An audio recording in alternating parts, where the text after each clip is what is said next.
Guess we'll go ahead and get started. Good afternoon, everyone. It's so good to be here virtually with all of you today.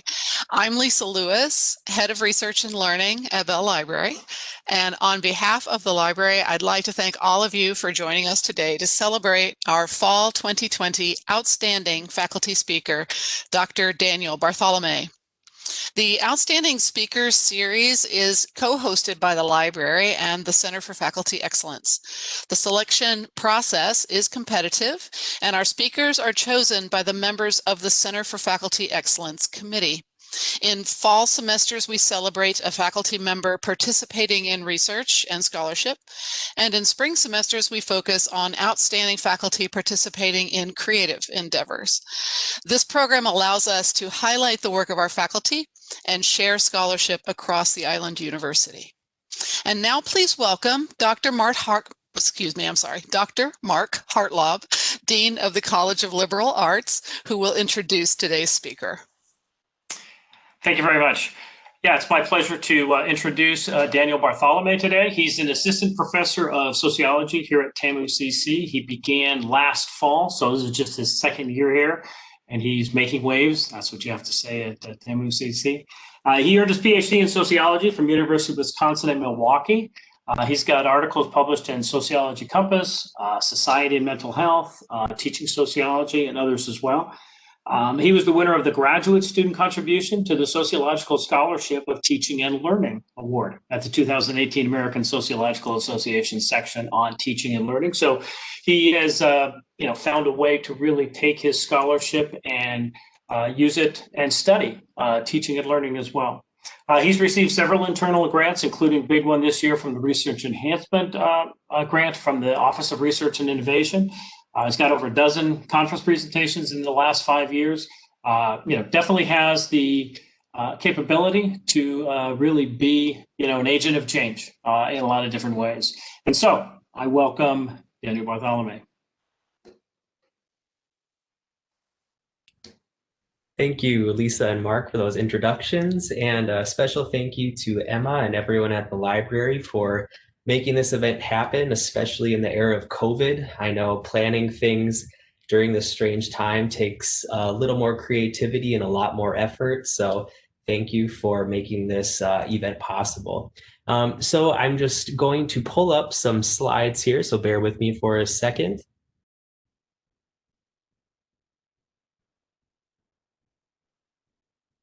All right, and are we able to see the first slide here? Is that showing up for everyone? Good, all right. So my research that I'm going to be talking with you about today is on a topic that I expect many of you will have a lot of experience with, and that is marriage. So as a sociologist, broadly speaking, I'm interested in studying social inequalities. So more specifically, my research tends to examine the ways in which social inequalities are both constructed by humans and also how they evolve over time.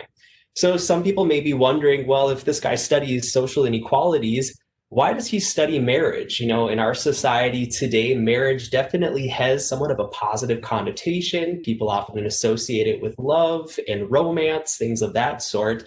But from a sociological perspective, I take a more critical analysis or a critical lens to view marriage as kind of this lens to better understand social inequalities, especially social inequalities that pertain to gender and sexuality.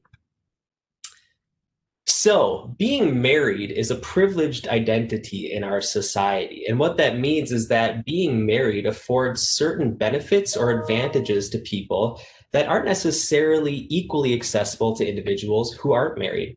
So for instance, the scholarship on marriage consistently shows us that marriage affords psychological, social, physical health, economic, and legal benefits to its constituents. And what this ends up translating to on a more granular level is that in comparison to unmarried people, married people report being happier, they are healthier, they are wealthier, and they live longer lives. So in many of these ways, we start to see how being married is definitely a perk or an advantage in our society. So by and large, people might see this and say, well, okay, if marriage has all of these benefits, why doesn't everyone just get married? And for a number of social and legal reasons, marriage is not equally accessible to everyone. And specifically, marriage is not equally accessible to many groups of marginalized communities. So for example, for people of color and people of lower socioeconomic status, research tells us that they are less likely to pursue marriage or maybe even avoid it altogether because they never feel like they are financially stable enough to enter into an interdependent relationship where they may need to be financially providers for their spouses, their children, or other dependents they may have. Also, at the structural level, marriage was exclusively accessible to man-woman couples for the first several hundred years of the United States. It wasn't until the 2015 Supreme Court decision that same-gender marriage was legalized at the federal level, allowing same-gender couples throughout the United States to gain entrance into this institution. I think it's also important to take a historical look at marriage in the US to really better contextualize how deeply ingrained some structural inequalities are embedded within the institution of marriage. Specifically here, talking about gendered inequalities. So go back a few hundred years, the early colonial era of what is now the United States. The purpose of marriage was solely focused on the integration of resources.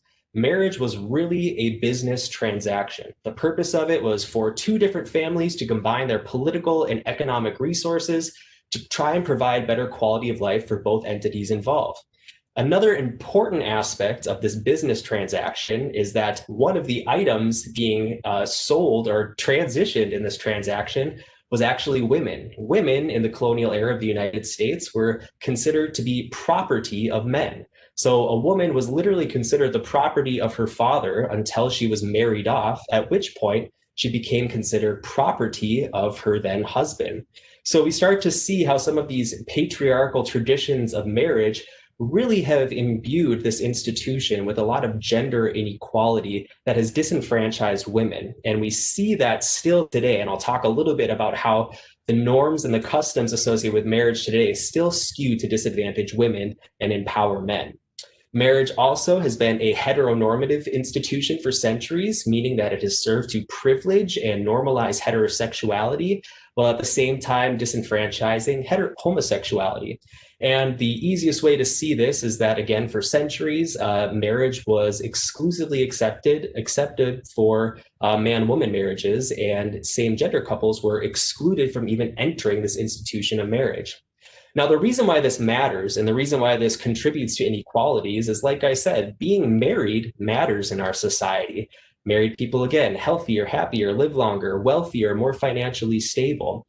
And the reason why they accrue all of these privileges and have these better lives in so many ways is that marriage offers a number of legal protections and benefits to its constituents. Now, when I ask people or ask students in my classes to shoot out a guess about how many legal protections they think are associated with marriage, people usually start pretty low, maybe 3, 4 they can think of, 5. I tell them to go higher. They maybe guess 10. I say go higher still. They go up to 20. And eventually I just need to cut to the chase because it would take us a long time to get to the actual number.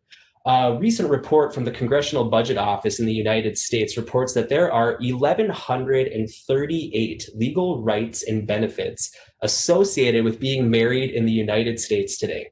1,138. Don't ask me to tell you what they all are. I couldn't do that for you. But noticeably, there's several of them that I'm sure many of you are familiar with because if you're married, you probably tap into some of these. So for instance, having access to a spouse's healthcare, being able to legally adopt children, being able to have hospital visitation rights and be involved in end-of-life decision-making, being able to access many tax breaks or be able to pass assets or inheritance on to your spouse. All of those are benefits that are automatically afforded to people who are married in the United States. Now, it's not to say that you can't access some of those protections or benefits if you're not married, but it's definitely not an easy process. And it's also a process that is skewed towards people who are more educated. So people, again, from marginalized communities, people of lower socioeconomic status who maybe can't afford legal advice, people who are less educated, who maybe don't know that some of these protections exist or even accessible to them, are less likely to pursue those if they aren't married as well. So this really kind of inspired this question in me. I wanted to know, why do people want to get married in our society today? And the reason why I was really interested by this question is that several years ago, I came across this national survey that asked people, what do you think are some important reasons to get married today? And I wasn't so surprised by the top responses. People said that important reasons to get married include love, commitment, companionship. These definitely follow this romanticized notion of marriage that has become more popular in our society today.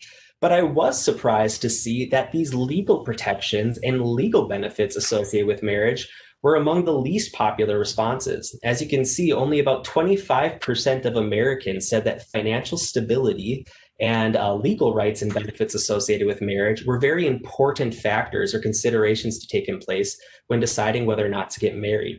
Now, I think it's also important to note that this survey took place in 2013, so 2 years before same-gender marriage was legalized at the federal level, which allows us to also presume that the majority of people surveyed in this particular poll were probably heterosexual, right? Now, the reason I think that this is an important piece of the puzzle is that same-gender couples who have been excluded from marriage for centuries were likely going to have more conversations about the importance of these legal protections. When same-gender couples can't access a significant other's health insurance, it probably weighs on them more heavily. So I was really curious to see if these legal rights and benefits of marriage were going to become increasingly popular motivations for people to marry as the legalization of same-gender marriage becomes more widely accessible throughout the United States. I think it's also interesting to note that a simple solution to this whole problem would just be to extend the protections that are afforded to married people to unmarried people, right? Things like universal health care, extending tax breaks and things of that sort, just to try and promote more human equality at a larger societal level. But interestingly, and this data comes from just last year in 2019, so very recent data, more than 1/3 of adults do not support extending legal protections associated with marriage to unmarried people. So from a sociological perspective, we can apply one of the foundational theories in our discipline, conflict theory here, to help contextualize this a little bit. Why don't people want to extend these privileges? Theoretically, extending these privileges to unmarried people would in no way take anything away from the privileges that married people already experience, right? Yet over 1/3 of adults in the United States don't think unmarried couples should have the same access to these privileges. And now we can see the data here suggesting that there's definitely a political skew to this. Republicans are more likely than people who are Democratic to think that we should not extend these legal protections. And again, conflict theory tells us here that people with power, or people that have privileged identities, want to maintain their privileged status in society. And in order for someone with power to maintain their privileged status, they need people below them that don't have the same access to those privileges so they can keep their place at the top of that hierarchy. So this again was something that was interesting to me. Again, it's important to reiterate here that extending these protections to unmarried people wouldn't take anything away from the benefits that married people already receive. Yet it's really fascinating to see that 1/3 of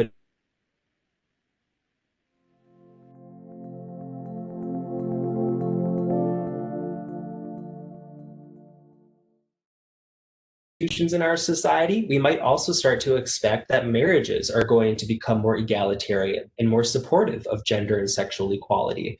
So they've been theorizing that marriages may become more individualized, meaning that married couples may start to remain a stronger degree of individual autonomy.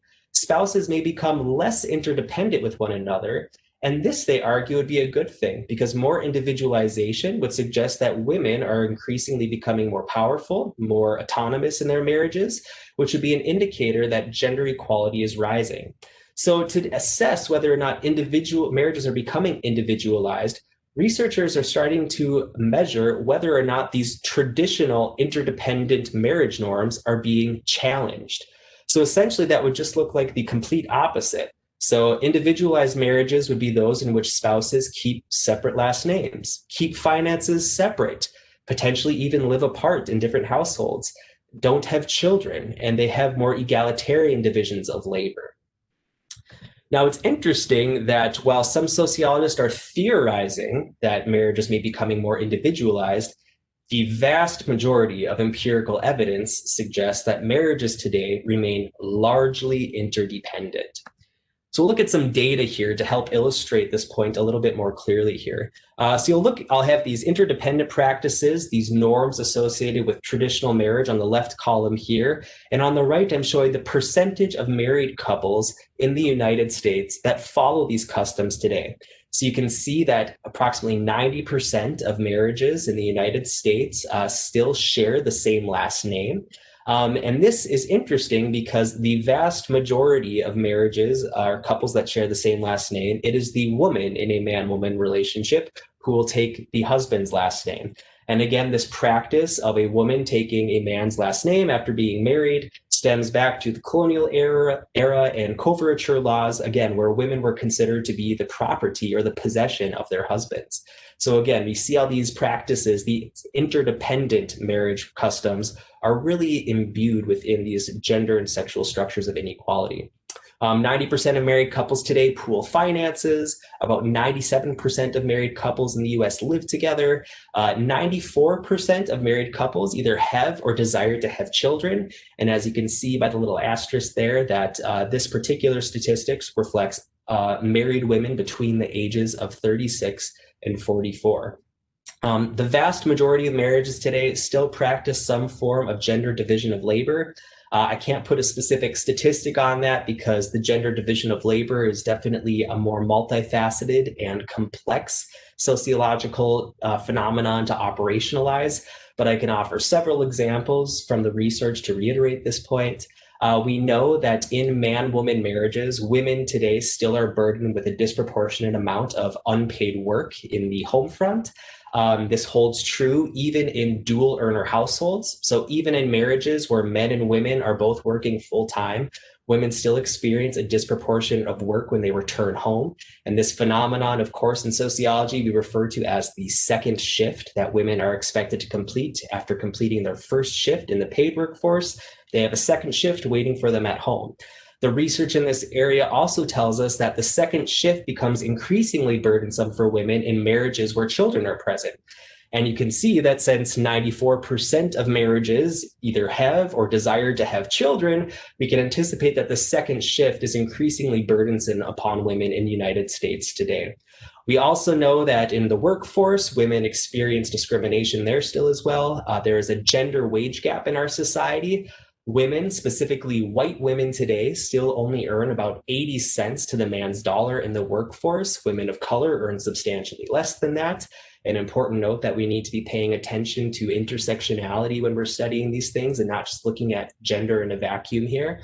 But what that story tells us is that in many man-woman marriages, women still are somewhat financially dependent on their spouse. We also know that women in the workforce, particularly women with children, experience what we call the motherhood penalty, wherein women with children are less likely to be considered for promotions, they're less likely to receive raises, because there's this societal expectation that women with children are not going to be as involved in the paid work because we expect them to be doing the majority of this unpaid work at home. Now, interestingly, men in the workforce experience the opposite of the motherhood penalty. Men actually experience a fatherhood premium. So men who have children and are in the workforce are actually more likely to be advanced further in their careers and receive higher salaries. Now, again, why this becomes problematic, specifically talking about pooling finances and living together, women, due to the fact that they receive less due to the gender wage gap and experience the motherhood penalty, oftentimes will work part-time or even be full-time at-home parents, resulting in not letting them advance in their careers. So should they ever want to dissolve their marriage or get divorced, they might be at a severe economic disadvantage when they choose to leave their marriage. So for all of these reasons, we can start to see how these interdependent practices or these interdependent norms associated with marriage are somewhat problematic in that they really serve to this day to continue disadvantaging women in man-woman marriages. So this debate, is marriage becoming more individualized? There's very little data to suggest that it is. However, the vast majority of this data is only examining man-woman marriages, which is something that I'll come back to in just a minute here. So why do most marriages remain interdependent? You would think that with, several waves of feminism and increasing societal awareness of gender and sexual inequalities, marriage would start catching up to this as well and becoming more egalitarian, more supportive of gender equality. However, marriage is an institution, and social institutions are stable. They're built to withstand the challenges of individual. Now, that doesn't mean that institutions can't change. Institutions change all the time. However, institutions are very slow to change. Change takes place very incrementally, and it often takes wide collective social movements to advance any sort of meaningful social change within the context of an institution. So for these reasons, the interdependent marriage practices have been institutionalized as norms for centuries in our society. And as sociologists are well aware, there are negative consequences to individuals who challenge norms. Going against any of these interdependent marriage norms can result in both interpersonal stigmatization as well as structural disadvantages. So for example, if a married couple chooses not to share the same last name, they run the risk of having their marriage being taken less seriously in interactions, and they may even run into logistical problems, sharing finances, adopting children, etc. The reverse of this is also true. Following these norms of interdependent marriage also can result in positive sanctions or positive consequences. People who follow these interdependent norms are rewarded by society, right? It's easier to share financial resources if you share the same last name. It's easier to pick your kid up from school or to take them to doctor's appointments if everyone in your family shares the same last name. So not only are people negatively sanctioned or stigmatized for deviating from these norms, we also reward people for following these norms. And that's why this institution of marriage and these interdependent marriage norms are so resilient and resistant to change. So why might interdependent marriages cause social inequality? Well, like I said, many of these interdependent marriage norms are rooted in patriarchal and heteronormative practices that reinforce gender and sexual inequalities. I think it's also important to note that the financial pressures associated with interdependent norms might dissuade people from marginalized communities, specifically people of lower socioeconomic status or people of color, like I mentioned, which ironically prevents them from accessing legal protections, those 1,138 legal benefits of marriage that could actually improve their socioeconomic status. But since people of lower SES and people of color might feel like they're not financially stable to provide for their spouse and for their children, they postpone marriage. And by postponing it, they're not accessing all those legal protections that can actually help them engage in upward social mobility. And then lastly, people who practice interdependent marriage are likely those who are resistant to extending legal protections to unmarried people. If we just take a step back and look at this, we could say that the simplest solution to this, to just promote greater social equality and extend human rights to everyone, would be to extend a lot of these legal protections of marriage to unmarried people. But again, as I talked about earlier, over a third of Americans don't think that we should extend these benefits to unmarried people. And when that large of a portion of the population is against that, it makes it more difficult to pass certain policies and laws and put them into practice. So what are the main current limitations I'm seeing in this scholarship? What are the gaps that inspired me to pursue this line of work? Well, the first is that while legal benefits of marriage may previously have been considered a salient or really important motivation to marry, same-gender couples who have been excluded from marriage for centuries may change this. So, well, legal motivations, again, only 25% of Americans polled in 2013 said that they were an important aspect of pursuing marriage. I'm anticipating or hypothesizing here that as same-gender couples are now able to access the institution of marriage, these legal protections are going to become increasingly important to them and potentially to others to pursue marriage in the first place. Also, a lot of the research, this debate between whether or not marriage is becoming more individualized is about 10 years old now. The early 2010s is when this debate really kicked off, and we haven't seen a lot of advancement since then. And so a lot of that data focuses exclusively on man-woman marriages, since same-gender marriage wasn't legalized until 2015. So let me talk a little bit here about my methods and design, how I went about collecting and analyzing data for this project. I conducted 41 in-depth interviews with married individuals living in the state of Wisconsin. I used convenient sampling for this process. So my sample, I don't claim to be generalizable to all married people in Wisconsin. And the reason I use convenient sampling here is because I was really interested in targeting some specific subgroups of married population in the state of Wisconsin. Particularly, I wanted a large portion of my sample to be part of the LGBT plus community. And for another project, which I won't talk about today, but I'd be happy to speak a little bit more about if there's any questions in the discussion following my talk, I also recruited a number of married people who practiced consensual non-monogamy in their marriages as well. So this table just gives you a brief overview here of what my sample looks like. The mean age was 40 years, but that ranged greatly. The youngest person I spoke with was 24 years old. The oldest was 75. The average length of marriage was 8 years, but again, a good range there. In terms of gender, my sample was skewed a little bit towards cisgender women. Cisgender refers to an individual who identifies with the gender that they were assigned at birth. So 27 people I spoke with were cisgender women, 10 were cisgender men. 3 identified as non-binary, and 1 identified as a transgender woman. I had a lot of variation in terms of sexuality, and again, this was because I was specifically targeting members of the LGBT plus community. So 15 people identified as bisexual, 10 as heterosexual, 8 as gay or lesbian, 7 as queer, and 4 as pansexual. And if you're doing the math there, you might note that that doesn't add up to 41, but that's because I allowed individuals to select more than one sexual identity, and several of them chose to do that. In terms of marriage coupling, 27 of the people I interviewed were in a mixed gender marriage. So by mixed gender, I'm referring to any marriage where the spouses occupy different genders. So that could be a man-woman marriage, it could be a non-binary man marriage, a non-binary woman marriage, etc. And same-gender marriage, again, refers to spouses who had the same gender. So it could be a woman-woman marriage, a man-man marriage. I had one non-binary marriage that was included in that as well. 18 of my 41 participants participated in consensual non-monogamy at some point during their marriage. 23 did not. In terms of race, about 80% of my participants identified as white. The remaining 20% identified as some person of color. The highest, in terms of education level, my sample was all college educated to some extent. Every member of my sample had some college education. So I think that's an important note to keep in mind and kind of to contextualize the findings that I'm talking about today.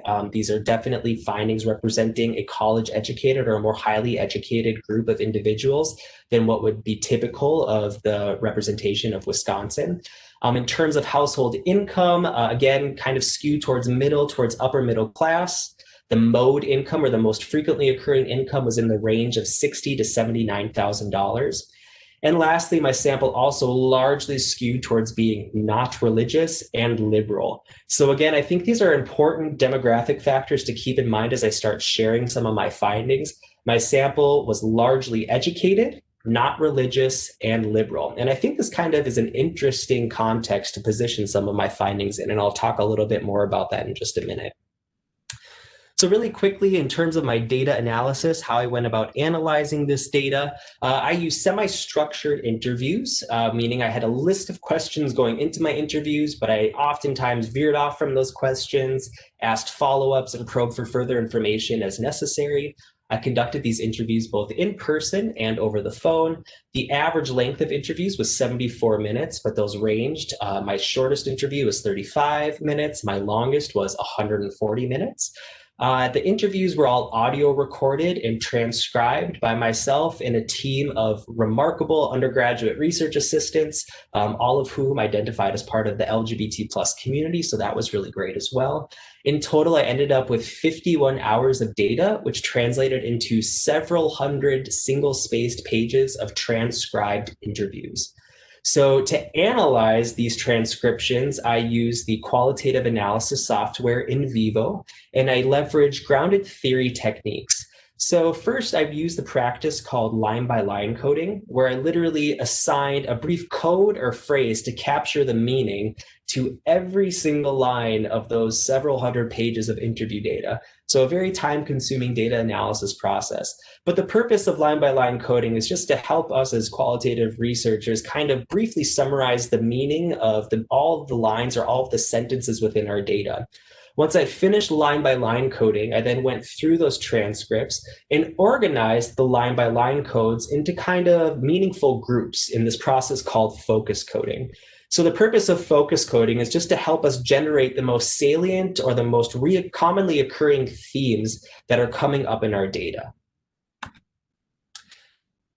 I also briefly just want to touch on some ethical considerations. I was talking to people about some pretty sensitive subjects, things like marriage infidelity, finances, etc.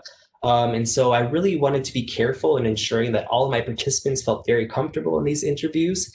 I think it's also important to acknowledge that I am a white, cisgender, college-educated male, and that affords me a lot of privilege and subsequently a lot of power in this researcher-interviewee dynamic.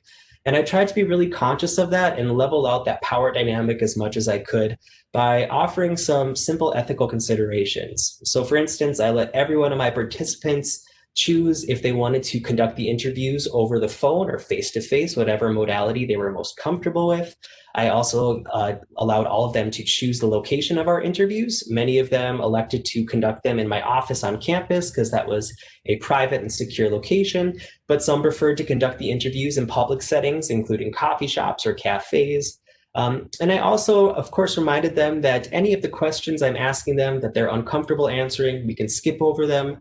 We can take breaks as needed. We can stop the interview at any time. Many of the people that were conducting the interviews over the phone were multitasking, conducting these interviews on their lunch breaks at work, or especially many of the women were taking care of second shift responsibilities. We had to pause one of my interviews because a little baby in the background was getting fussy and needed to eat.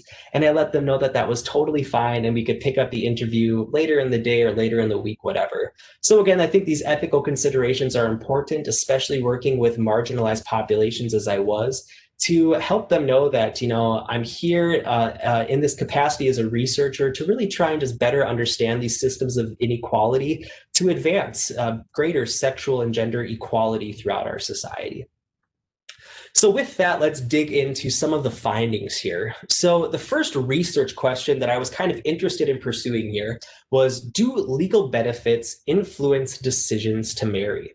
So again, I was expecting that the legal benefits, yes, were going to play a bit of a role in influencing people's decision to marry, especially because I was targeting so many LGBT plus people to be part of this study. But I was still surprised to find that 80% of my sample, or 33 out of the 41 people that I interviewed, acknowledged that the legal benefits associated with marriage played a meaningful part in their decision to get married.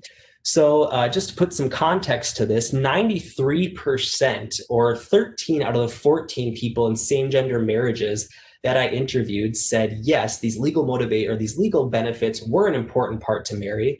And again, I was expecting this. I thought this was going to be common for people in same-gender marriages because for centuries they had been excluded from accessing these privileges and have had to figure out and negotiate how their relationships could function without having access to all those protections.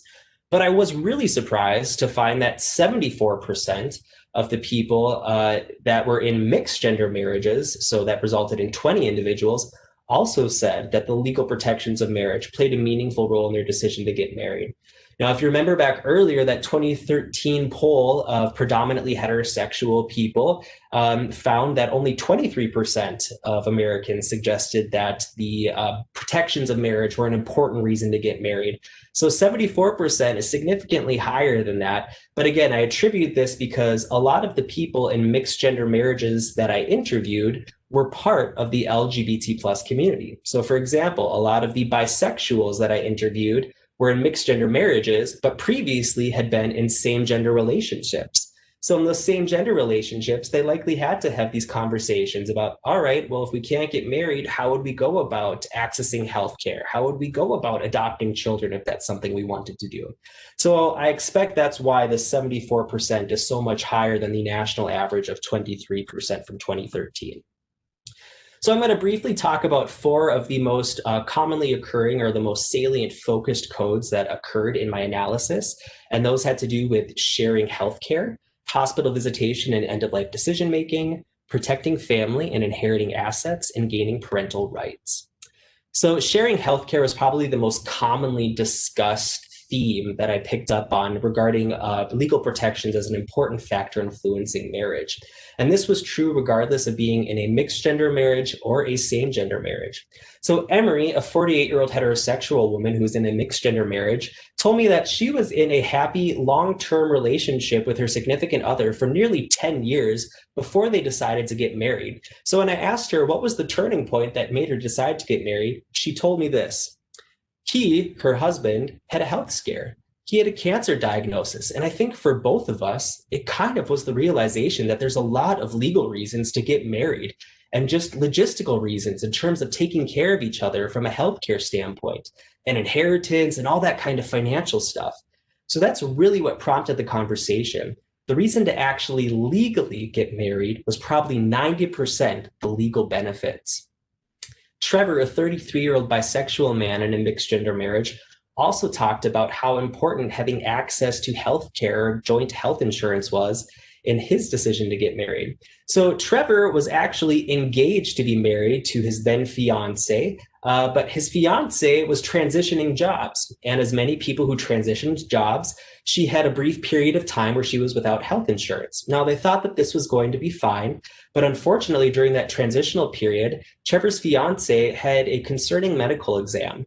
And so they immediately decided to go to the courthouse and legally get married 6 months before their actual anticipated wedding date, just so Trevor's fiance could get onto his health insurance.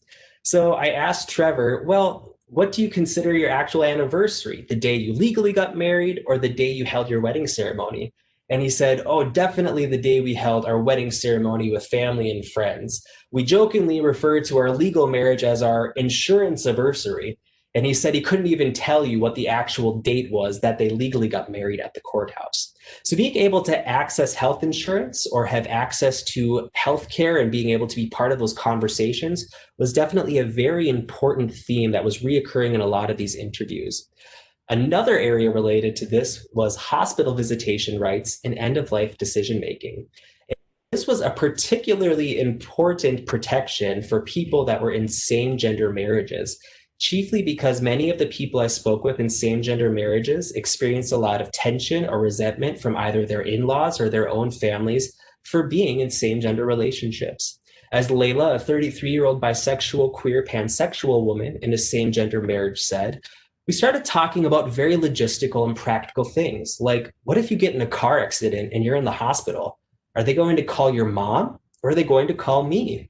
Her mom has definitely gotten better with time, but like in a crisis, she's going to push me out of that room. There's no way. Zeke, a 24-year-old gay man in a same-gender marriage, said something similar. The end-of-life decision was really important to me because Jeff's family does not support our relationship. And if something did happen to him during that time we were engaged, they would literally cut me out of everything. I wouldn't get to say goodbye. I wouldn't have some possessions that we got together. They would probably just take. So it's just like nice to have that security, knowing that we are in charge of each other now. I just don't want anyone to short me out of it or cut me out of it. I want to be protected. This theme of feeling protected came up over and over again in the interviews I was conducting, again, especially with people that were in same-gender marriages. Lydia, a 48-year-old lesbian woman in a same-gender marriage, told me how important it was that her spouse and their child would be able to access her assets and her inheritance should anything happen to her. She said, "The symbol of being married wasn't important to me. What was important to me was the rights and responsibilities that come along with marriage.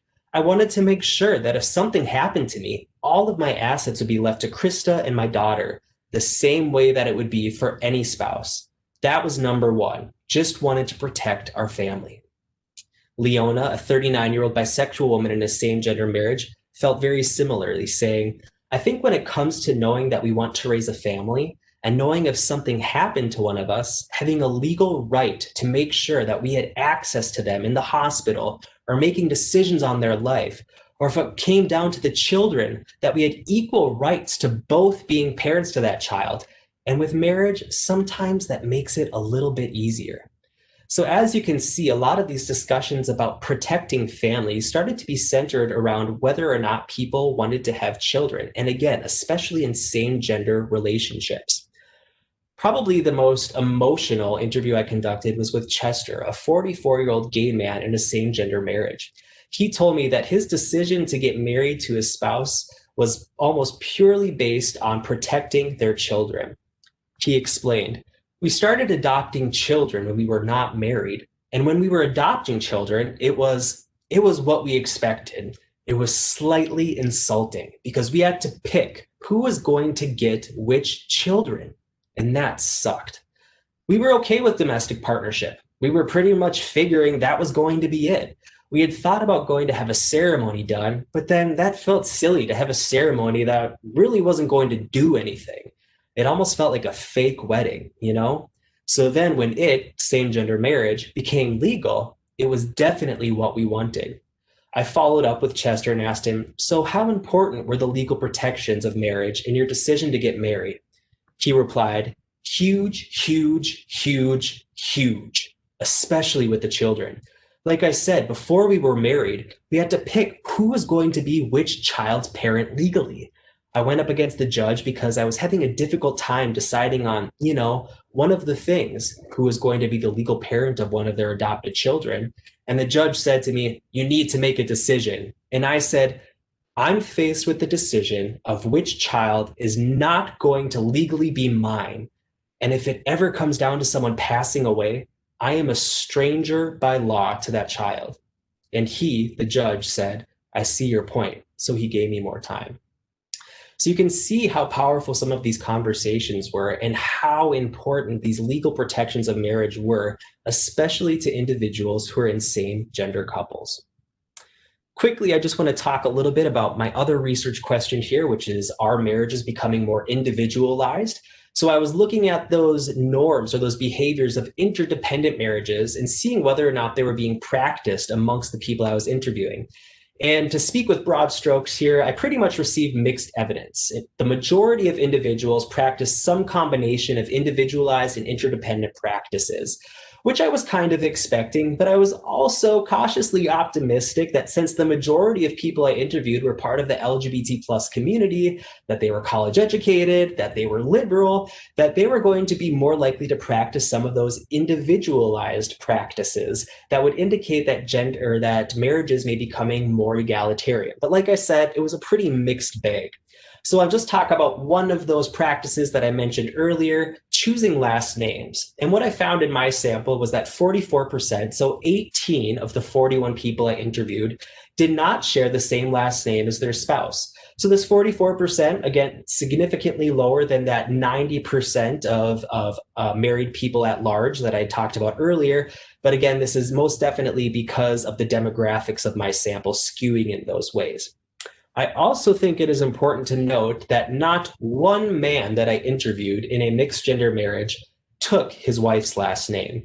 In all instances where couples shared the same last name, it was because either a woman took the man's last name, or in one or two cases, the couples hyphenated each other's names. But a man never took a woman's last name in a man-woman or a mixed gender marriage. Nonetheless, I don't want to discredit some of the individuals, some of the women specifically, who chose to keep their last name, specifically because a lot of them made connections directly to challenging patriarchy or challenging gender inequality.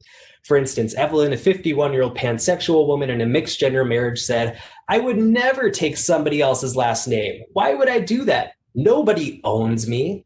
Sahar, a 39-year-old queer woman in a mixed gender marriage, felt similarly, saying, "There were still a lot of people that were very surprised. They were like, 'Really? You didn't take his name?' And I was like, 'Is this the 1950s? Should I be wearing pearls and vacuuming? Like, what? No, I didn't take his name. It's my name." She pounded the table with emphasis. "It's my name. I'm not giving it up that easy." However, at the same time, some of the individuals who chose not to share the same last name as their spouse did experience some negative sanctions for having different last names. For instance, Maya, a 56-year-old heterosexual woman in a mixed gender marriage, said, "A girl next door was babysitting for us, and we came home and our son was like, 'Babysitter said that babysitter wanted to know why you guys aren't married.'" And I'm like, "What? Why would she ask you that?" And he goes on, "Well, you don't have the same last name. You guys aren't married." So in this context, we can see how there's this kind of microaggression happening, this interpersonal stigmatization, where individuals are devaluing coupledom if you don't share the same last name. Sahar, a 39-year-old queer woman in mixed gender marriage, also expressed some of the logistical problems that she and her spouse ran into for not sharing the same last name. She explained, "When people would be writing out checks for our wedding gifts, they were writing them ahead of time, and some people wrote them assuming that I would take his name, which causes some problems when you go to the bank and you're trying to deposit or cash stuff. They didn't know, and I didn't feel like I needed to notify my guests ahead of time. By the way, if you're writing a check, I'm not taking his last name." So it actually caused a bit of a logistical problem later. Lastly here, I think it's also interesting to discuss the factor that children, the presence or absence of children in a marriage, played in influencing last name decisions. A number of individuals with children said it was easier to be recognized as a child's parent if everyone in the family shared the same last name.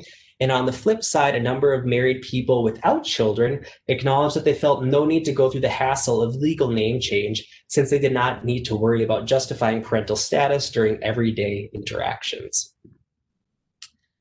So, conclusions and further research here. What are the main takeaways from this? Well, people who may not necessarily want to get married may do so because the legal benefits, which often encourage interdependence, make life easier and provide legal stability and protection.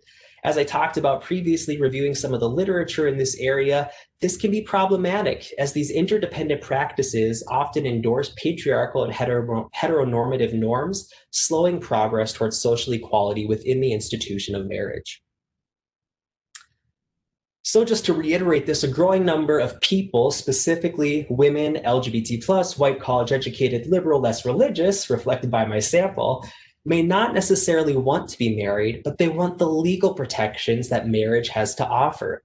So accessing legal benefits of marriage may be easier for couples who practice interdependence, who go along and follow the norms of this more traditional aspect of marriage, which likely reinforces gender and sexual inequalities. So for instance, I talked about how sharing the same last name symbolically legitimizes marriage, which could facilitate things like adoption, hospital visitation, sharing finances, etc.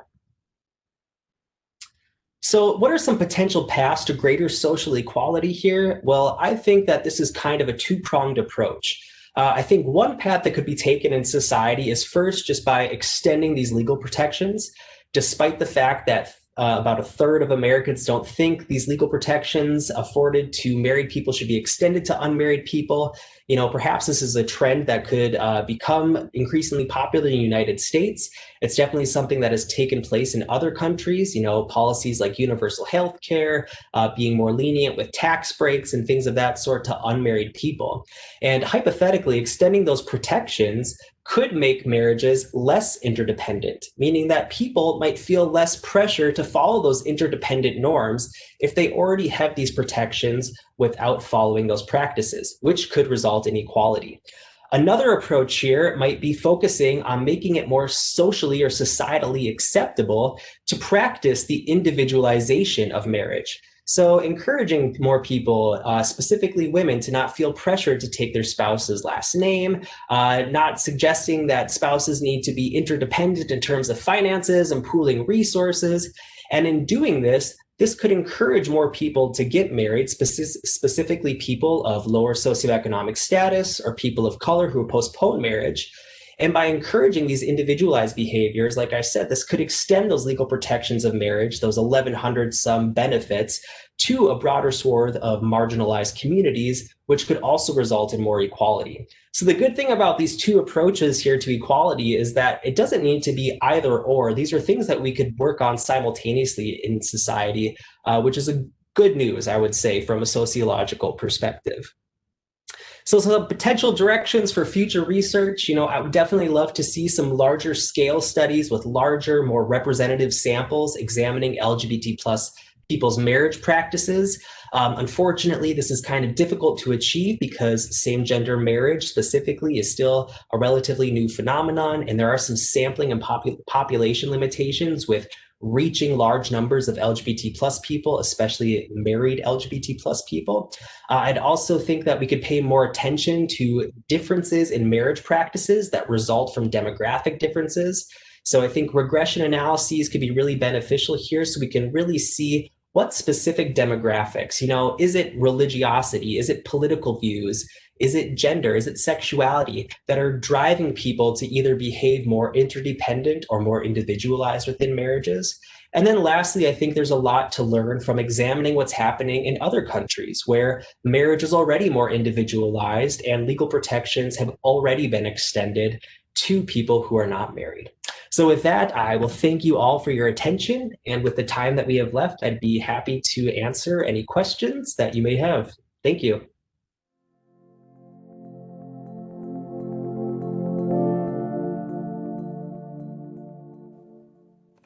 Hey, so if y'all would like to send your questions to the chat, and if y'all are able to send to all panelists, I think that'll help us all be able to read it. And it looks like I just received a question from Thomas Murphy, and it says, it was interesting that during the COVID pandemic that those in the high-tech industry and not married felt that many new practices, ability for time off because married with children, were another strike against the unmarried or childless workers. How would these new inequalities, oh, there we go, there it is, fit into your research on marriage?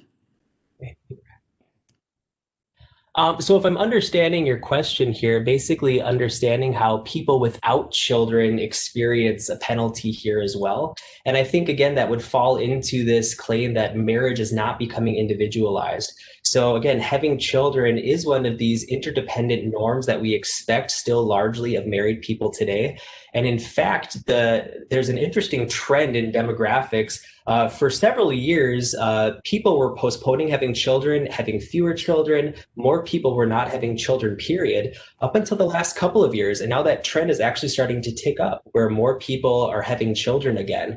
So I think what that tells us from a societal perspective is that we need to really take into consideration how we're treating married couples who do not have children, because it appears that they may still continue to be represented in the minority. And if that's the case, then we need to also start considering how we can make it more socially acceptable for married people to not have children. And I think, like I said, that kind of goes to that two-pronged approach that I laid out. There's two possibilities to that.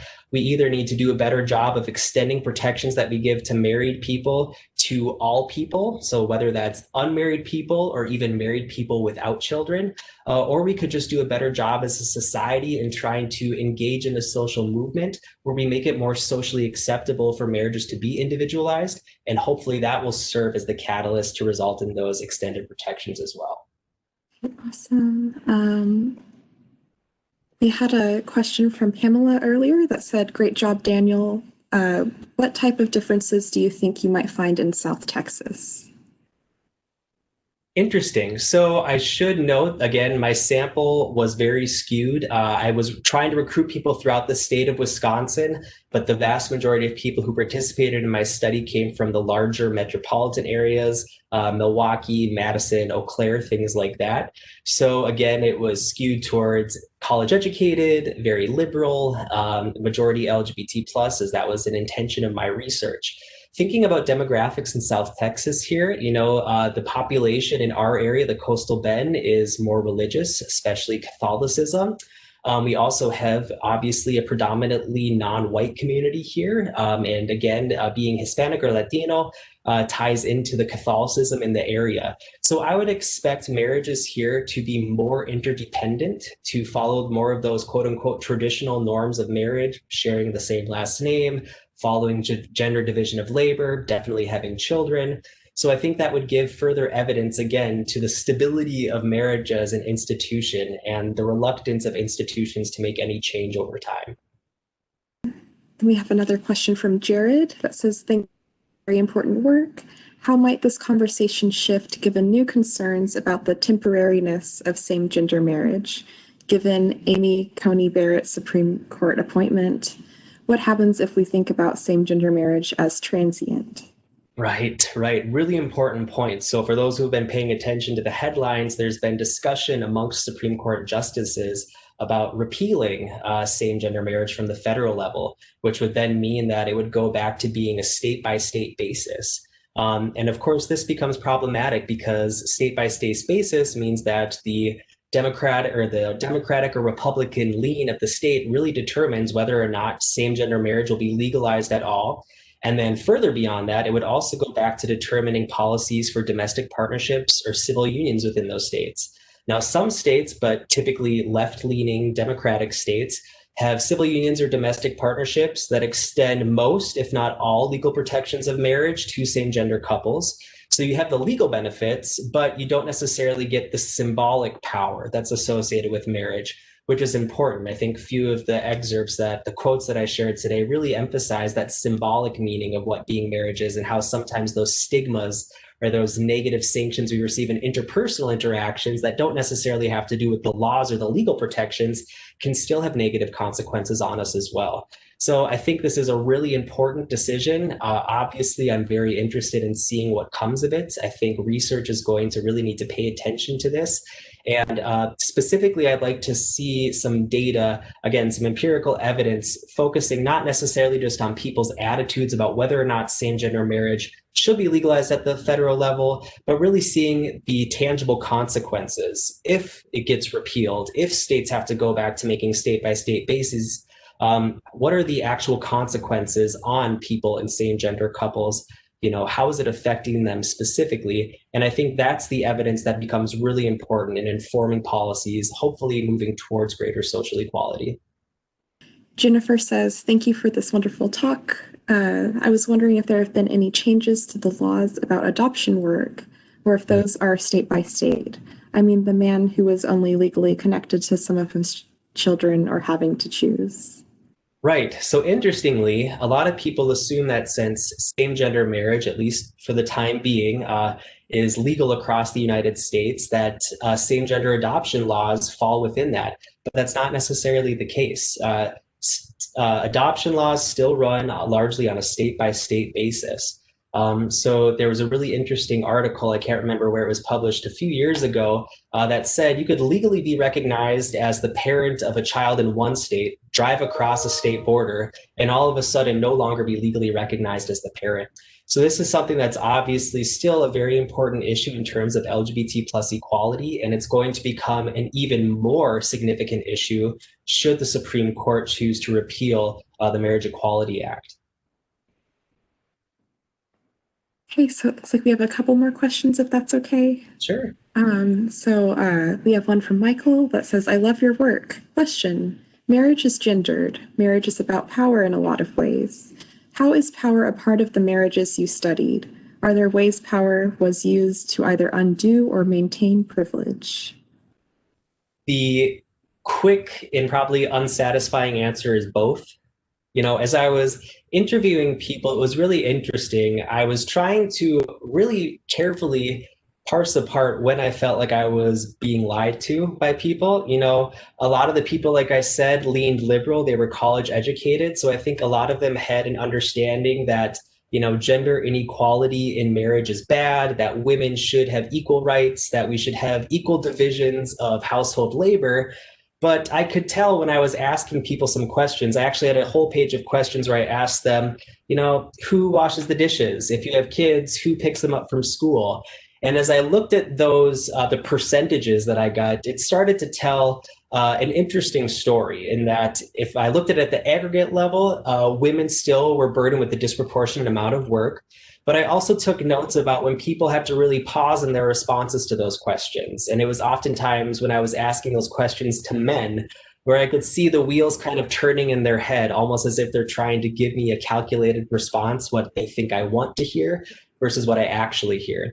And the reason I was so circumspect of that is because if we look at the data, if you look at national polls, man-woman marriages, typically people will report that they do divide the amount of work, the unpaid work in their houses equally.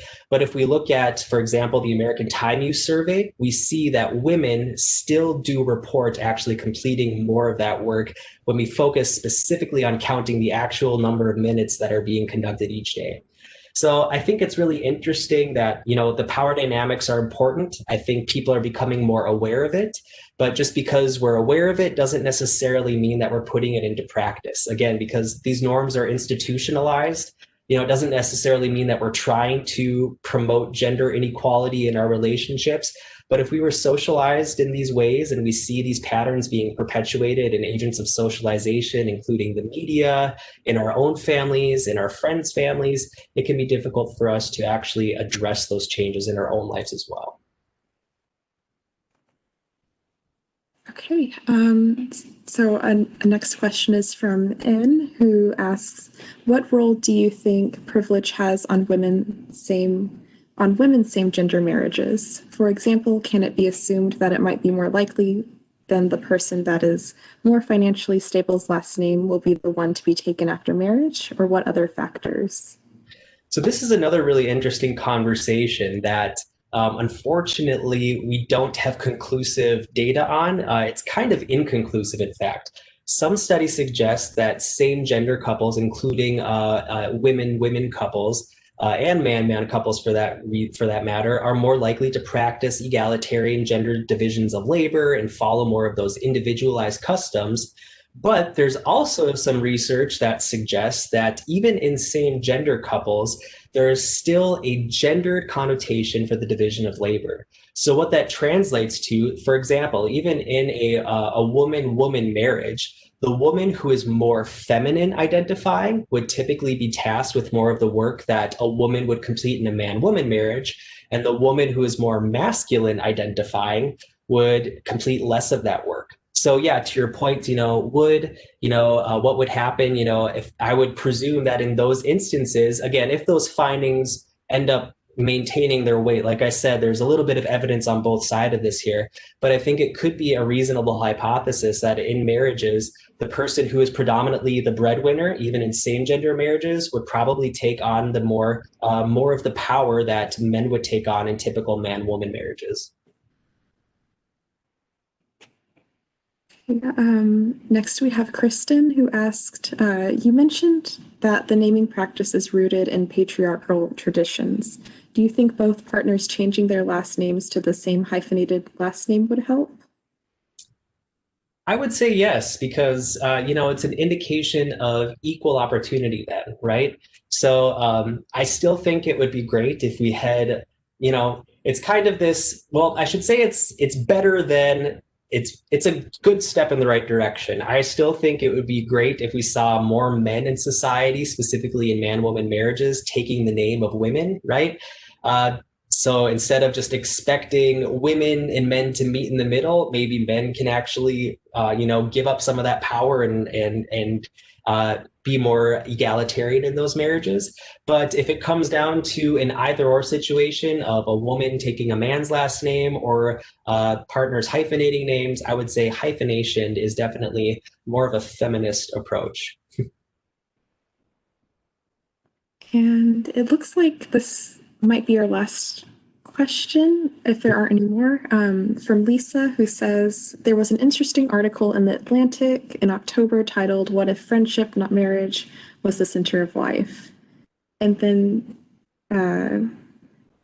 I wonder if you have encountered such relationships that are so close but not based on sexuality in any way.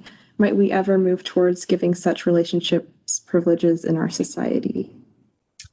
Yeah, so I think, my philosophy on this is that these legal protections, these benefits should be extended to all individuals, regardless of relationship status, regardless of marital status.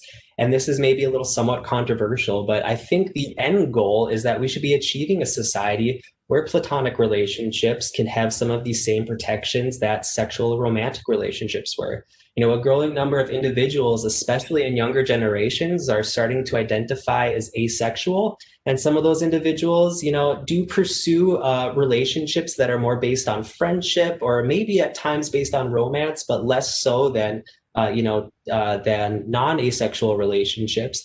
And so I think as we continue to encounter increasingly diversified gender and sexual identities, and these questions about what constitutes as a legitimate relationship in terms of the law, it's going to become increasingly complicated. I would love to envision a world where two friends could adopt a child together without being married, or two siblings, or to another point that, I didn't get to talk about today, but what about 3 or more people? Like I said, 18 of the individuals I interviewed practiced consensual non-monogamy at various degrees. And some of them identified as polyamorous. So it wasn't just about, having opportunities to have casual sex with people outside of their marriage. A lot of the people that I interviewed in my project were married to one person legally, but had meaningful relationships, whether they were largely platonic or whether they were based on romance or sexuality, with not only one, but multiple people, which they call polycules. So I think the largest polycule that I interviewed a person who was part of involved 6 or more people. And so, it raises a lot of really interesting questions. What can families look like when only 2 people are legally allowed to be married and have access to these protections? And then how does that make these additional members of these relationships feel othered and feel less than? And what tensions does it cause? And so I think these are important questions that are only going to become increasingly important in the future as relationships again become more diverse, gender and sexualities become more diverse. How can we kind of disentangle these policies from marriage specifically and make them more accessible to all individuals, regardless of relationship status or marital status? Awesome. So I don't see any other questions. I think that'll be it. Great. A lot of thank yous. Thank you so much.